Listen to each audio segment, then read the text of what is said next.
This is exciting. Here's a man that will be going to the bank very soon with a truckload of money from his latest invention. Some have been great. The gym train. Yes. This was a dedicated carriage on a train that has just got full of gym equipment so people could work out on their way to work. Yep. Has actually been launched in Spain. Yep, they're doing it. They're actually doing it. I'm not sure if they've ripped him off or not, but they are doing it, and it was last week they launched it. Who is the man we're talking about? It's none other than Horgs and his ex-housemate. He joins us now. How are you, Horgs?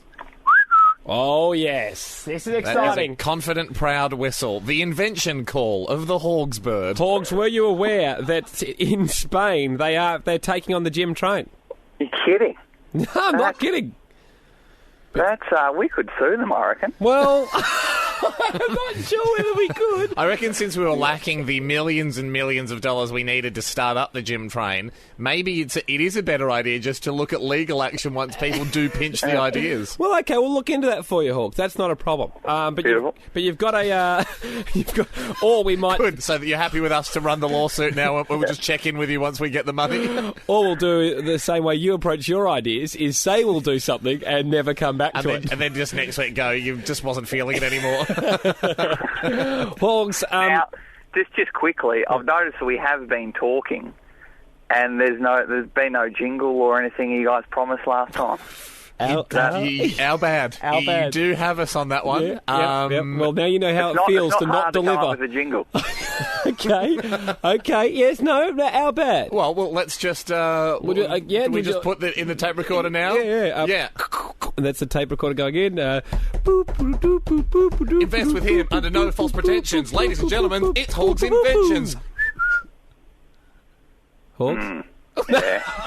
Okay. We worked on that for hours. No, Hogs, we'll get onto that. I'm sorry. Yes, we'll sorry have a better one for you next week. Even you know what's the song I was thinking about? You could really join in, like the money, money, money. Do you want some money? Invest in Horgs Inventions. Okay. Just something like that. Okay. Do you want some money? Was that too much to ask? I think perhaps do you want to lose some money? Might be. Come on, mate. Okay, sorry. What's our invention for this week, Hogs? People have got their checkbooks; they're ready to go. Well, rubbish bins, wheelie bins, have done well over the years. They have. A lot of people use them. People enjoy them. They're certainly quite a convenient place to put your rubbish. But I'll name 3 really, bad features of a wheelie bin. There's many a bad feature, but I'm just going to name 3. Yep. 1, they smell a lot. Yep. Well, it's probably the rubbish in them that smells. Just, they smell, right? Okay. 2, you always forget to take them out. Well, I do. Yep. Right? Both human error so far. Not cleaning the bin after it and not taking it out. But 3, Yep. 3, they're annoying to store. Really annoying to store. They can be. And ugly. Right? That's 4. Well, okay, that's No, well, that was a joint third. Okay? Right. 3A and 3B. Okay, so what are we going to do to eliminate every single bad feature? How are we going to do that? Well, it's called the underground wheelie bin. Right? Okay. Right. So what we're going to do, I'm going to dig a hole in your nature strip. Yeah. Right. So we'll have a hole there, and there's going to be a lift. So you just press a button, and the wheelie bin will come up, and bang. So if your bin goes out on Tuesday night, yep. Every Tuesday night there'll be a timer. The lift comes up on Tuesday night. There it is for the bin man. Yep. Bang, and then a sensor will go off, and it goes down again. Hogs, this is not bad. So it hides underground, sort of like it's got its own secret lair in your nature strip. Yeah, and the smells, obviously avoiding the smells. Hogs, when you're going to put the rubbish out, do you have to walk all the way to the nature strip every time? Well, yes. But, right. Okay. We'll invest in bigger bags, so you have to do that. Okay. A minimal amount So of time. you're walking out there with some sort of giant Santa sack-shaped garbage bag. 13 10 60. Any other questions for Hogs? Off the bat, it's not too bad. It's not ridiculous. It certainly would have an application, but what are we talking cost-wise? Like, how much would it cost to get one of these hydraulic lifts put in for my bin? $2,000. Okay. Yeah, that's good. It's a good price. Sounds well thought out. Shelley on 131060. Shelley, you have a question for Horgs before you unleash a lot of dollars on him. Yeah, look, Hogs, I love the idea because I hate smelly bins, but I'm a little bit confused about how you're going to actually get the lid up to put your rubbish in without having some kind of mechanism or a handle. Okay. And if you do have a handle... It's just going to be a normal bin. It's a normal bin, okay, yeah. So you open up... You've got an OH&S problem straight away because people walking down the street... If there's like anything sticking up or anything like that they can trip on or fall in a hole, you're going to have a problem. You're not even going to know it's there, Shelley. But how am I going to get... Yep, but Hogs, how am I going to open it to put my rubbish in it? You'll just... You'll clip something up and you'll just pull it up. It's very simple. So, Horgs, could there be some kind of button so it levers up, it comes up, it rises like an elevator, lift like you're saying, and then Shelley can put her rubbish in there? And then she hides the bin again. Yep. Okay. But I think the problem was what Shelley might have, Horgs, is because that you say that it's on a timer. We might just have bins rising out of the ground at any time of the night. And there might be a toddler walking past. And Horgs, also, what if the bin's left open and a kid's just walking down the street and falls in your bin? No.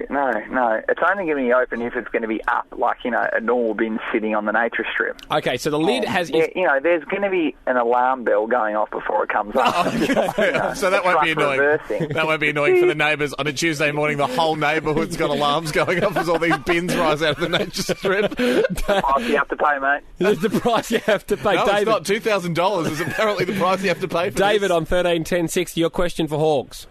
How you going, Hogs? Good, mate. Yourself? That's the way. Yeah, what I want to know is we've got 3 bins, mate. We've got a garbage bin, a recycling bin, and a green waste bin. That's going to cost you $6,000. It's a lot of bins to be hiding in your nature strip. It's going to cost you $6, but the same theory still works, apparently. It's an enormous amount of space you're saving there. You'll be able to grow some plants. Yeah, what about people that don't have nature strips? I hope they're money trees, Horgs, because $6,000 is a lot of money to spend to hide a bin. Horgs, a good question from David. What if you don't have a nature strip? Apartment living. We'll just go under the pathway there. Under the pavement. Okay. Horgs, one thing that pops into my mind is a wheelie bin, what is it, like 1.2 metres, maybe a bit higher. That's a pretty deep hole to dig. Like, there's a lot of cables and especially drains, too, under nature strips. Like, that's where the sewerage is and gas mains and... there could be... Really? Yeah. Sometimes it's hard to dig 1.2 metres underground without hitting anything. We'll get through that. Chris on 131060, you have a suggestion for Horgs? Yeah, the roots are going down there. Sorry about that. Sorry, Chris. Sorry, Chris, go for it. Just a question which you guys just touched on. Stormwater and your sewerage, your gas, transfer, electricity, are all under the nature strips. Okay, Yeah. I wasn't sure about this either. I thought they ran under the roads and then came in alongside. So they're all under the nature strips, are they? I'm in construction, it's all under the nature strips, Hogs. So then if you grow it, there's trees on nature strips, right? Where are the roots going? They're not just going down around everything. I think what he's saying is they put a big pipe that the trees, it just learns to grow around it. It doesn't go through the pipe, Horgs, but we're going to have to have a big hole in the ground. It's not often you get a big, solid wheelie bin-shaped root going straight down. Horgs, it's unfortunate here that we have a few flaws in this one. Do you think we're going to press ahead, or what are your thoughts? No, I'm confident with this one. I think if we get some investors... Yep. We can at least try one. I'm happy to try one in my house. Okay. So basically you're saying if everyone's having to chip in $2,000 so Horgs can build a bin elevator in his nature strip, we'll see where we go from there. Yeah. Okay. Hamish and Andy. Haim, we love chatting to this lad. Let's I think we've got his hotel room phone number. Yes. Mr. Rob Thomas. Which is pretty Didn't even go under an alias. We'll see if we can give him a buzz. Of course, lead singer of Matchbox 20, huge solo career. We put the number in, Giggling Ben.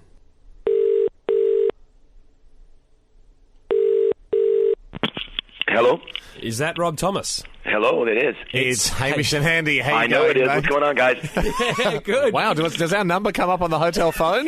No, I just know that there's nobody else calling me on my hotel phone but you guys. Yes. How are you, mate? I'm good, man. I'm actually I'm nursing my first Australian hangover of a tour. I'm pretty excited about it. Well, congratulations. When did you arrive?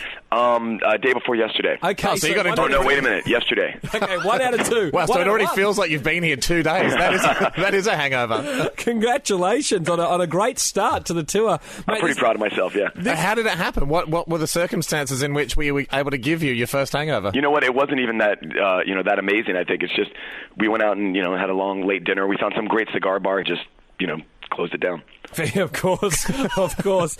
Hey, look, it's great to have you in the country. Obviously, the Aussies love you.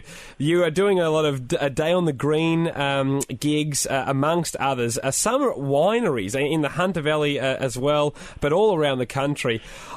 Is the winery a good place to do a gig? I mean, I imagine there wouldn't be too many unruly characters. Well, first off, you're right on wrong. Like, it's a great place to do a gig, and there's a lot of unruly characters. I think because they're there, even it's wine. Wine is sophisticated, but a wine drunk is still a drunk. And so, did you say after drinking from 3 o'clock in the afternoon, they're all still up for a good time. Did you say it's wine, as in a version of win-win? It's a wine situation. It's a wine situation. On one hand, you've got red. On the other, you've got white. It's a wine situation. When Matchbox played here, we played only one of those gigs, but that was probably one of our top 5 favorite gigs we've ever played. It was out at Hunter Valley, and it was in the middle of the rain, but it just turned out to be a great show. I think your Hope Estate Winery on the 12th and 13th for people in that area in the Hunter Valley, you should definitely go see it. These Day on the Green gigs are amazing. I've been to them before. Mate, let's talk the show tomorrow. We have word that there's another band that might be joining you on stage. Yeah, now here's the deal. I was so bummed about this because I wasn't going to mention this to anybody. I was going to totally make it a big surprise, and then they blew it. So now I can talk about it.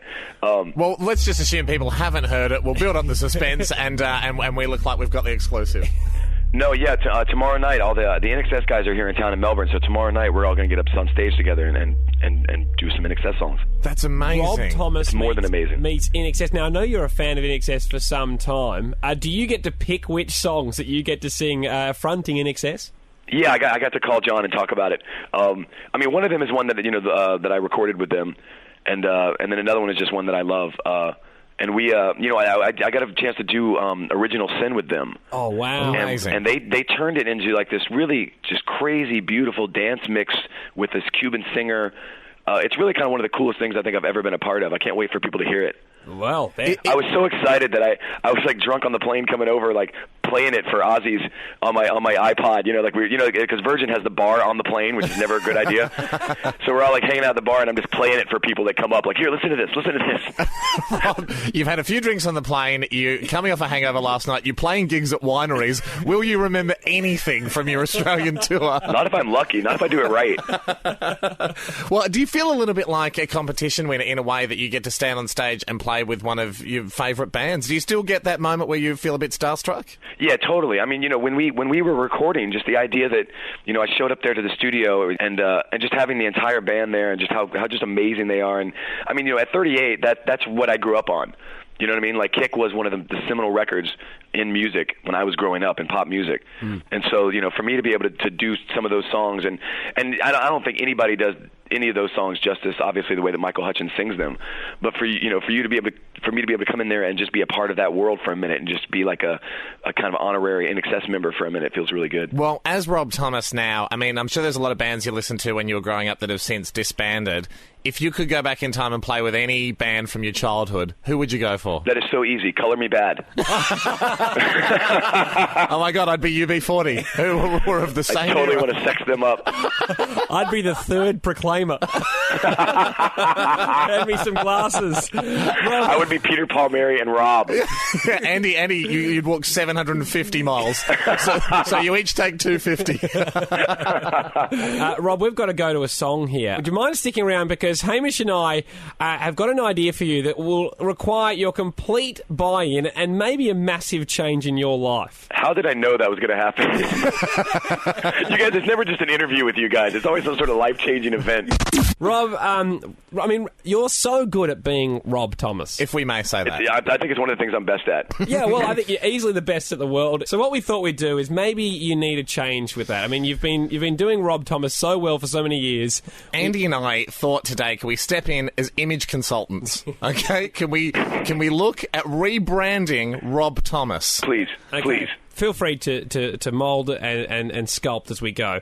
Okay, let's make me. My concept is we do away with Rob Thomas entirely. Got to break it down to build it up. And you become Bobby T. Bobby T. You're hip, you're fresh, the teens love you, you've got slightly sweepy hair that goes over one of your eyes. You're going to have to grow that out. Pants are baggy, your shirt's tight. Bobby T, he's all right. We'll probably see that on some kind of tagline. And you may have to do a movie with Miley Cyrus. And I think, would need to add a band name to that. Okay. So like right? Bobby T and the synthesizers. Exactly. Or like Bobby T and the Rolling Thunder. Bobby T and the piano key neckties. Nice, Okay. nice. Well, that's Andy's angle. Hey, I'm not going to lie, though. Bobby T is my BlackBerry Messenger name. Oh, really? Is it really? Well, this is a good start. Well, then. Andy's really. What I'm about to pitch you, I highly doubt is your BlackBerry Messenger name. Here's my vision for Rob Thomas. I want to take you slightly older and a little bit more international. Ladies and gentlemen, I present to you Roberto Tomasetti. I love it. He's mysterious. He's European. Dark. He could have an eye patch, which sometimes switches eyes to keep people guessing. He might have links to the mafia, doesn't talk about his family, often photographed on or near a horse. We never find out the horse's name. And he hums everything. He never sings, but he becomes the world's most famous hummer. Andre Bocelli proclaims, he's so good he made me see again. I want the world's most famous hummer. Could I also add that Roberto only wears white? Yes. Yes, I like it, but his horse is black. Including, he never wears a shoe with laces. Yeah, he's very into Why would he? Why would he? That's not the Roberto Tomasetti I know. Yeah, nor no is way. it the one I'm interested in marketing. What do you think, Rob?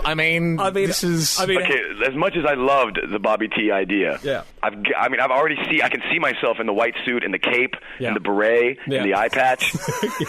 Maybe a cane. You've added a few You know what? If I'm going to use the eye patch and I don't really need it, I should have a wheelchair or something too. Like I should have. Could this instead of a be cane? If a cane is cool, how cool would a wheelchair be? Could I see in future Hamish and Andy present for one night only Roberto Tomasetti wheeling and dealing? He's good. You heard him hum it first here on the Hamish and Andy Show, everybody. Rob Thomas, thank you so much for joining us on the phone, mate. Enjoy your stay. It's going to be an amazing tour. You can check out all the dates. We'll whack them up at our website. And good luck with In Excess tomorrow night, mate. Man, thank you so much. It's always good to talk to you guys. Great fun. Arrivederci, Roberto. See you, mate. Thanks, guys. Bye. Cheers, mate. Hamish and Andy. In 25 hours' time, Yep. I will be blind and you will be deaf. We will be living the actual film, See No Evil, Hear No Evil, except for the overacting, and you won't be able to do any of the race jokes. No, I am Richard Pryor's character. Yeah, and he does a great job of it, but I think it's probably off limits for you. That's a good point. It's a really good point. Hey, people, and they can email in at hamishandandy.com specific suggestions for See No Evil, Hear No Evil. And look, reading through them, most of the suggestions have a common thread. Yeah, I know. I'm a little bit annoyed about this because I was hoping for things like, we've had so much amazing feedback from people that actually do live with hearing impairment and vision impairment. And even though we haven't gone through the experiment yet, already just reading about people's lives and what they face, it's extremely... eye-opening. You get a whole lot of new respect and understanding of what it takes to live. And I was thinking there'd be a lot more of that. Yeah. A lot more people going, I'm almost, completely deaf, and this is what I have to do, and these are little tricks. Most of the emails, though, are just going, Andy, Hamish will kill you.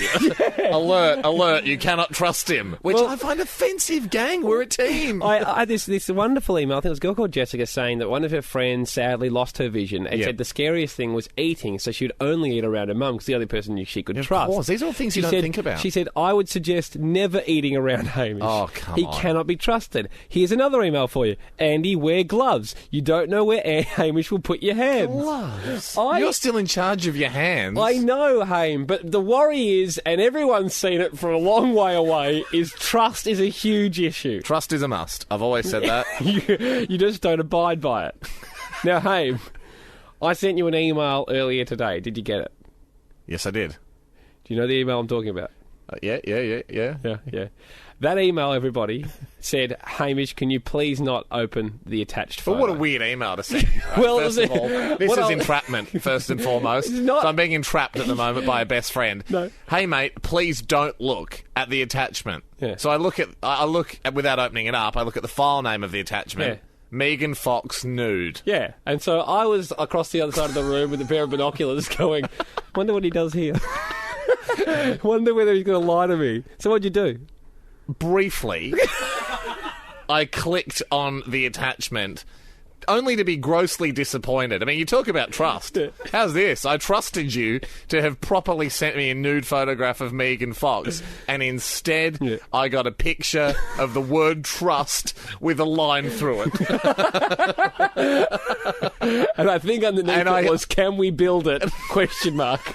And then I came across to you a few hours later and I went, hey, did you get my email? And you went, yeah. And I went, have you opened it up? And you went, no. No, mate, I wouldn't do that. You wouldn't do that. But Twofold lie. Mate, it's a lie from you. No, that was not Megan Fox. It was mislabelled. That was unlucky. But it was not a lie. I asked you to do something, and I can't trust you with a simple thing like that. Well, that's a level of trust that no man should ever ask another friend for. There are some things that lie outside of trust. On the Venn diagram of life and trust, there is a little bit that sort of sits outside in that crescent, and Megan Fox pictures are in there. Okay. Hey, I need to rely on you, as you need to rely on me, but there is a... I mean, how can I trust you? What's this one-way street of trust? Yeah. Well, that's the thing, Ham. I mean, can I trust you, Andy? You can trust me, and the email... Cut off a finger. That's what they do in Japan in the mafia to prove their loyalty. I want you to cut off a finger now. I'm not cutting off a finger. Ooh, 1-1. Anyway, so... Shame on you. So... My whole world is built on a house of cards. All the emails. You're a friend. All the emails. My loyalty has not been questioned.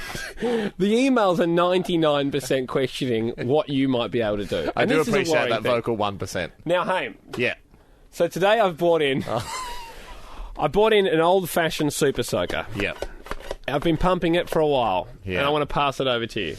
You know I'm not good with guns. I know. In the sense that I like anything that's a bit gun-shaped. Exactly. We don't condone hunting, do condone the fun of shooting. Yes. Mick Molloy is going to come in soon. What I'm saying to you, Sam, is I'm going to sit back over here, away from the microphone a little bit, so I want to trust you that you won't fire it. Hey, why? You're already firing it. You can't do Okay, that. I was actually going to... Hamish and Andy. We're joined in the studio by radio royalty, Mr. Mick Molloy. Good on you guys, that was very kind. Well, may we rise? I can't do the whole interview from bended knee. Why not? In the old days, that's the kind of respect I commanded. Did they recognise you at reception, mate, when you came past? Well, no, I'll tell you, I didn't recognise reception. You guys have taken it up a notch. It's like the Taj Mahal. Yeah, the studios are a touch better. Welcome to the mothership, Mick. And please relax, but we do need to probe you. Now, this It's like is an episode of Deep Space Nine today, isn't it? Mick, this is exciting because not only will we be tuning to Channel 9 for the Winter Olympics, but we're tuning in to see Mick Molloy on board. On what can only be described as the world's greatest lark, as a man with very little Winter Olympics knowledge takes off to Vancouver for 2 weeks of fun in the snow. What I can only be described as a snow-based holiday. You know, I didn't come here for this. Look me in the eye and tell me how many times you've done the black run on Mount Donabuang. No, we have not, Mick. I mean, you've got us there. You've got us there. Look us back in the eye and tell us, name three Swedish curlers.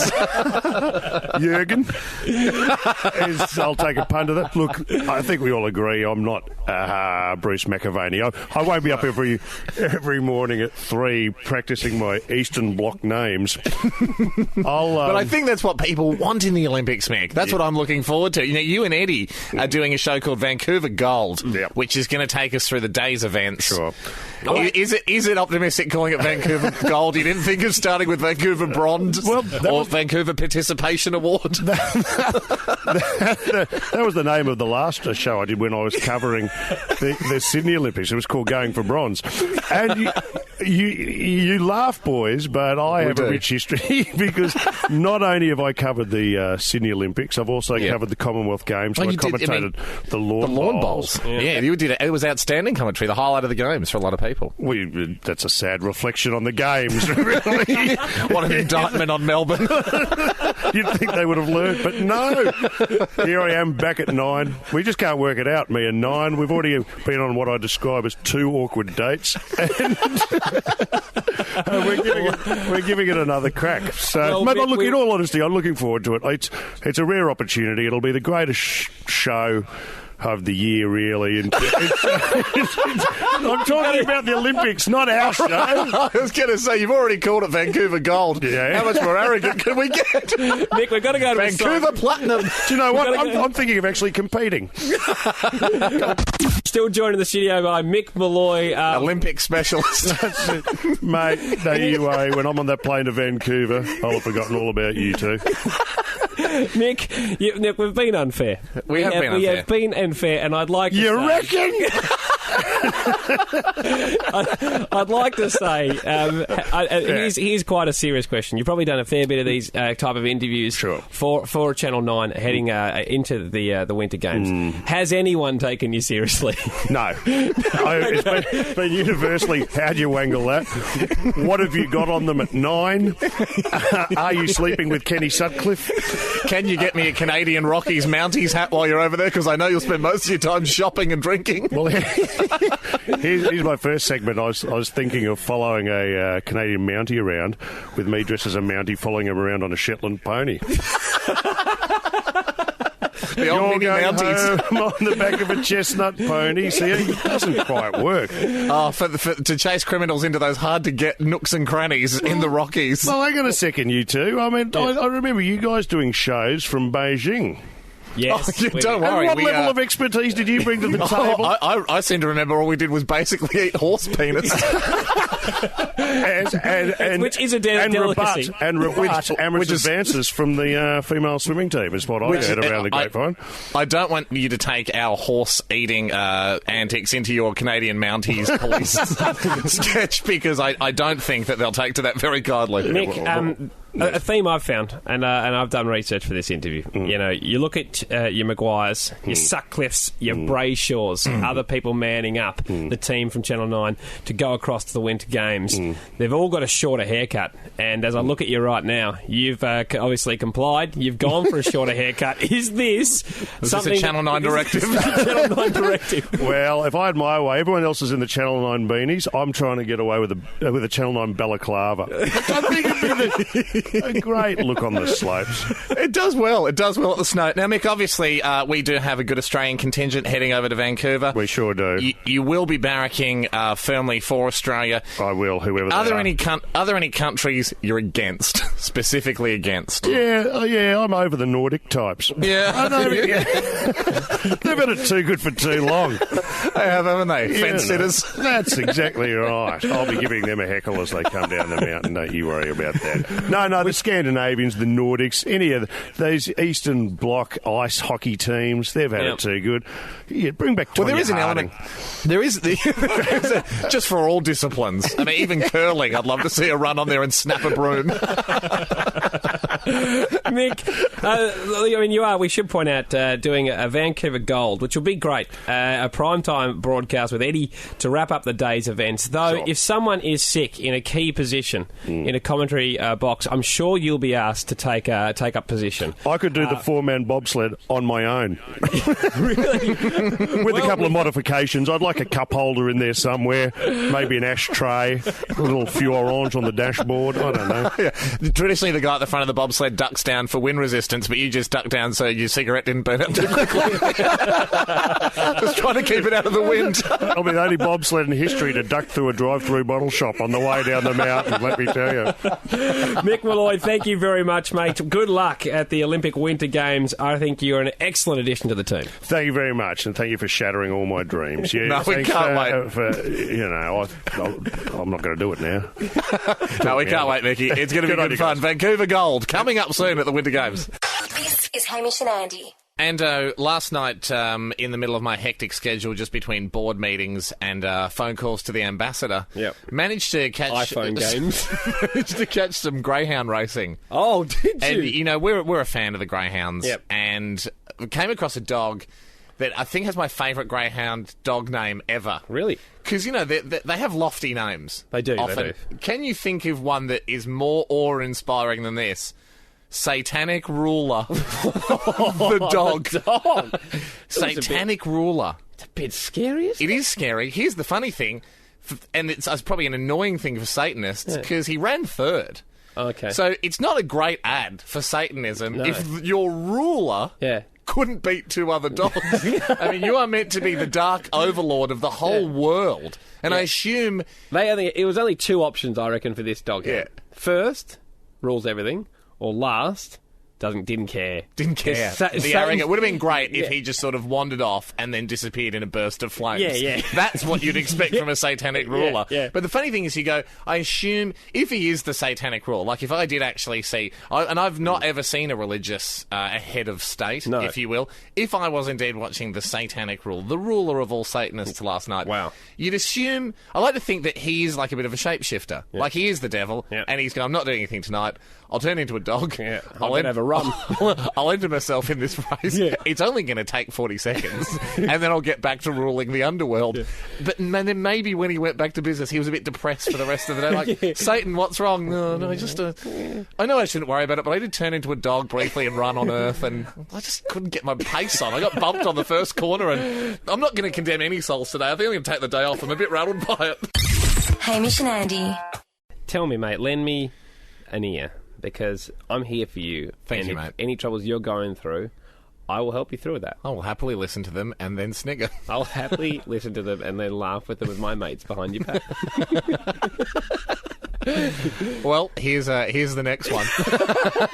And I caught up with my brother and my dad the other day. So just the three Blake men. Oh, yeah, it was quite Avatar. Just flying around on dragons, hunting stuff, tackling them, bonding with them. Yeah. Except not, because to bond with a dragon in Avatar, you need a long plait of hair. And both my father and my brother are bald. I'm the last remaining Blake man to have hair. Yeah. However... And you've already started at the back. That is completely a lie. It's a fallacy. It's a triple crown. I've had it since my teen years. Never heard of a triple crown in my life. Well, that's good. I'm a medical oddity. A lot of people have one crown. I appear to be the chosen one. Probably if I went to another society, a tribe somewhere, they would go, you are the chosen one. Okay. Triple crown. It's like sort of a sacred birthmark. How many crowns did Mr. Sheen have? About 50. I'm only 47 off complete baldness. No, the fact that my brother and my dad are bald gave me an opportunity to observe the tops of their heads, and they both were sporting injuries on the tops of their heads, like scabs or cuts. They do a good bald, by the way. Or bumps. Oh, they've got great heads. Yeah. They got very good shaped heads. If and when I do go bald, I'll be the least attractive of the group. I mean, they do have good heads. It made me realise, though, because they've both got these sort of cuts and injuries on the top of their heads, the crown. Same sort of spot, too, like right in the middle. If you drew a line up over from ear to ear, right on that equator. I'll do that next time I see your dad. and then if the texter goes just to the left of the scab, I knew he was lying. And it made me realise I hit my head a lot there as well. Oh, you're always hitting your head. I have terrible head awareness. I don't know where my head's at. I listen to that song that says, "Where's your head at?" And I just sit there going, I don't know. I don't know. I know it's higher than my knees, but I can't give you any more specifics than that. I am always hitting my head on things. Even when I've said to you, "What's your head on that?"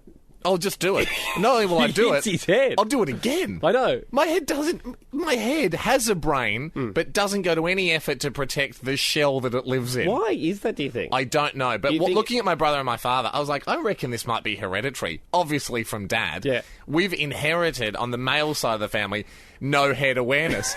But my sister has terrific head awareness. Knows exactly where her head is to the nearest millimetre. She's spectacular.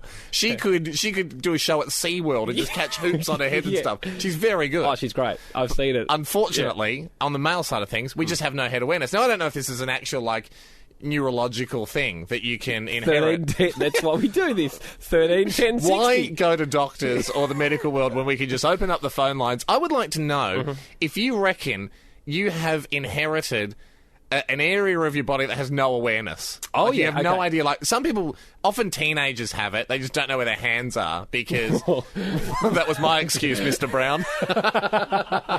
No, and also at the ends of your limbs because you've just grown so quickly. You think you're a lot shorter than you are and just whack your hands on everything. But as an adult, have you retained no awareness of a part of your body?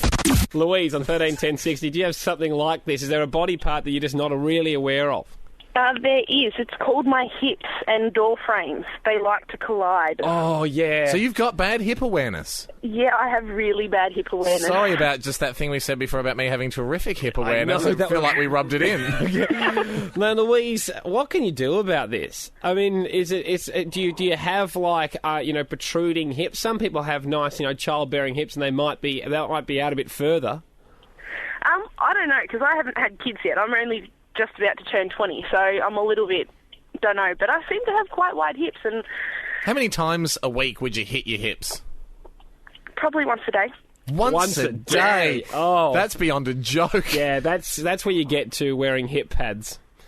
Some kind of, a foam contraption that just slides on them. You're in the same boat as me where you've got something that's really going to come and bite you when you're a bit older because as you get older, your hips do go. Yep. And you're going to need new hips. I'm going to tell you that now. If things don't change, you're going to need new hips. But it's all right because I face the same thing because I do trip over a lot. Yep. I have lazy feet. They don't lift themselves up high enough. And my reflexes are fine now, and I save myself. But when I get older, I'll be falling all the time. Yeah, oh, you're gone. Yeah. Definitely. Thank you, Louise, for jumping in. There we go, 2 votes for dead. Catherine, on 131060, have you got an area that you're not quite aware of? I'm absolutely 100% useless when it comes to my shins. No shin awareness. Shin awareness. No shin awareness at all. I actually have to tape little bits of foam to certain bits of furniture because I keep knocking them over and over again. You've padded your house. Yeah. Pardon? So you've padded up your house. I've padded up my house, and it's the worst when people are like, why do you have a piece of foam stuck to the middle of your dresser or something like that?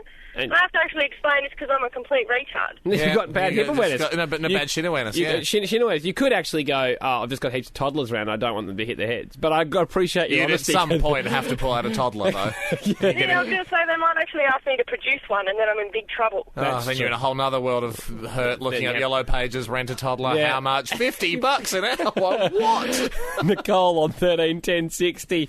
You are worried that there is a hereditary condition in your family? Yes, my dad and my grandpa both have eye awareness issues. What do you mean? I would say they both lost their eyes in farming accidents. Really? Were they similar type accidents? Sorry? Were they similar type accidents? That's the thing, they'll never tell us. You can't bring it up in our family. They just tell you to be quiet. You can't talk about it. They never have said how, just farming accidents. That's it. So they've both lost their eyes in an accident. So you're assuming they don't know how to cover their eyes well enough. No, well, Pretty much. And so they've both got glass eyes, but don't ask me which one because I never know which eye's looking at me and which eye's... Nicole, are you scared that you're going to lose an eye at some point? No, because it's men. I'm scared my brother might. He probably will. Yeah.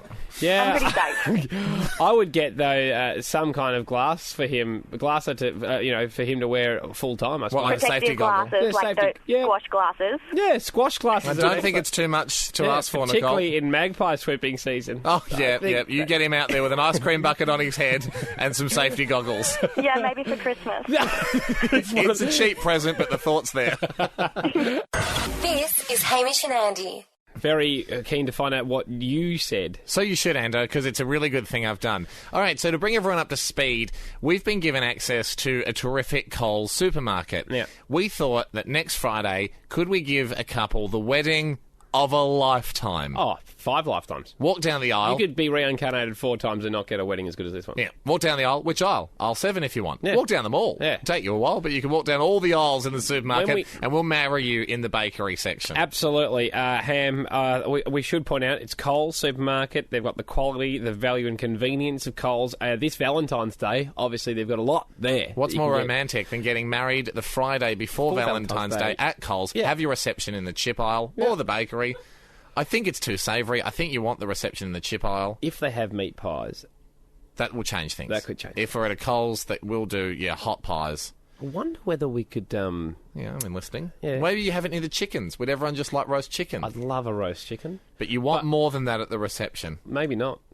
I reckon when I get round to getting married, I'd quite could be happily sooner than you think. Go on. Just have what? Yep. What? No, what do you want at your wedding? I'd just be happy to have roast chicken. Yeah, great. Well, let me just segue for a second. Let me tell you something about best friends. Best friends will do exactly what you tell them to do. They'll stick by you. But best friends will also have an innate sense and ability to guess what you really want, even if you haven't said it. Now, I've been detecting a little bit of a vibe from you that you would love this wedding. At Coles, okay? Next Friday. No, you don't engage your girlfriend, Megan. No. But I sort of see that as that's very fear-based. You don't know how to ask me when's the right time to get my permission. No. Should you take me away for the weekend and play golf with me? And then ask me then, may I marry Megan? Because obviously you'd be splitting up the team.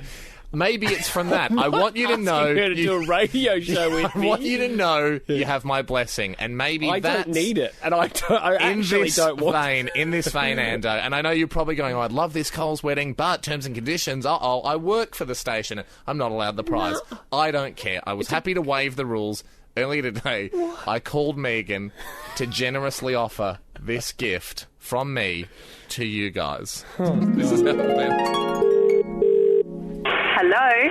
G'day, Megs. It's Hamish. How you going? Sorry? It's Hamish. Just thought I'd give you a quick buzz because I've got something I want to run past you. Yeah. Obviously, Ando and I, we can't give away... we can't win prizes that are part of the show. Yeah. But I was wondering if, I am happy to bend that rule just once because I think it would be a lovely gesture from me. I haven't spoken to Ando about this, but to give you guys the wedding next week at Coles, the Coles wedding next Friday. Would you be up for it? I would back it. Okay, for a start, what is the Coles wedding? So it's the ultimate wedding of a lifetime. You get married at Coles. We've got the Coles for the whole of next Friday's show. And you walk down an aisle, you pick the aisle, we think it's probably going to be the toiletries one, get married at Coles, have the reception in the chips aisle. I know it's short notice, but I will turn a blind eye because, we don't normally get, we're always giving away prizes. Why not just this once we get to have one of our own prizes?